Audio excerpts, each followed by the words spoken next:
through the weekend and are now handing the debt deal over to the rank and file to approve perhaps as early as today. But will they? Joining us right now is New Hampshire Senator and a member of the Senate Budget Committee, Senator Kelly Ayotte. Good morning to you, Senator Ayotte. Good morning, Steve.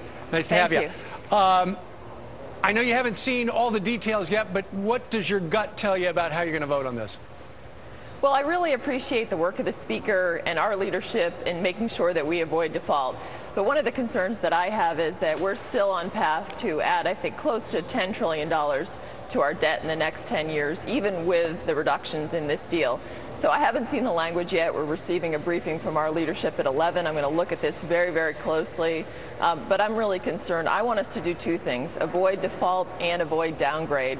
And one of the concerns I have is that I don't think that this deal will ensure that we don't lose our AAA bond rating. You want something bigger. Well, I think it's important. I mean, this is the largest debt ceiling increase in the history of our country.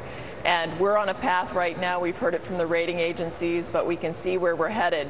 If we have a downgrading of our credit, it's going to cost all of us more. It's going to hurt our economy. And so that's one of the concerns I have about it. I do appreciate the hard work that was done by the Speaker, our leadership in avoiding default. I think all of us want to avoid default, but I think we could do both. Sure. And you're on the Armed Services Committee. You're a committee member there.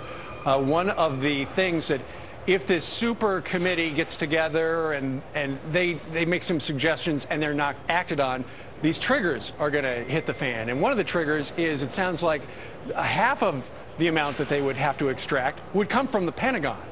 And I don't have to tell you, we're fighting what looks like 2 or 3 wars right now, and people need equipment, and $400 or $500 billion is a big chunk to take out of the Pentagon. It certainly is. I'm the ranking member in the Readiness Subcommittee. I come from a military family. You know, our #1 duty is to protect our country, and so we need to make sure that we continue to give our troops what they need. We're still at war. There are still terrorists out there that want to harm us and kill us, and I think that that's really important with whatever comes out of this.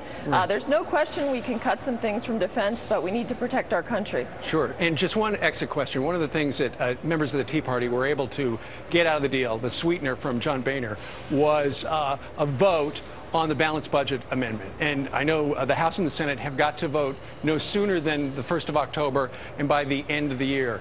It'll certainly pass the House. John McCain was on 48 minutes ago. He said it would not pass in the Senate, though. What do you think? You're in the Senate. Well, I think, unfortunately, back in 1997, it only lost by one vote in the Senate.